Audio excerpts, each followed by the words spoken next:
Karong adlaw gihandom ang mga nahimo sa pambansang bayani nga si Dr. Jose Rizal alang sa atong nasod.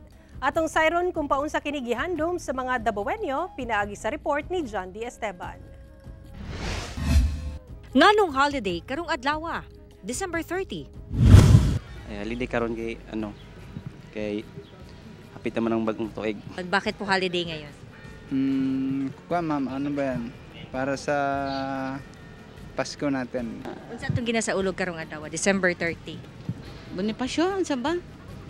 Rizal Day. Unsa man ang imuhang mahinumduman kang Rizal?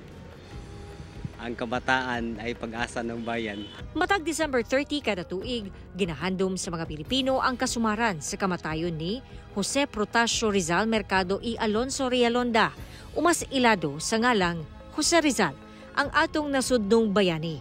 Karong tuiga ang ika-128 nga kasumaran sa iyahang kamatayon. Ang paghandom subay sa Proclamation number 346 aron dili nato malimtan ang mga gibuhat ni Dr. Jose Rizal alang sa kaugmaon sa atong nasod.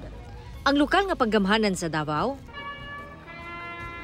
giagi ang paghandom sa makasaysayanong panghitabo sa usa ka flag raising ceremony ug wreath laying sa monumento ni Rizal.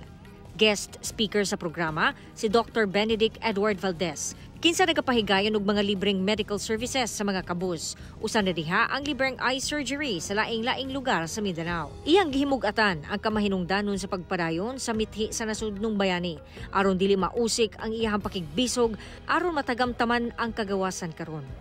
In a time when challenges seems insurmountable, let us draw strength from Rizal's legacy. Let us be the change makers, the advocates, the artists, the thinkers, and the leaders our world so desperately needs. Kauban si Jojo Solarte sa kamera.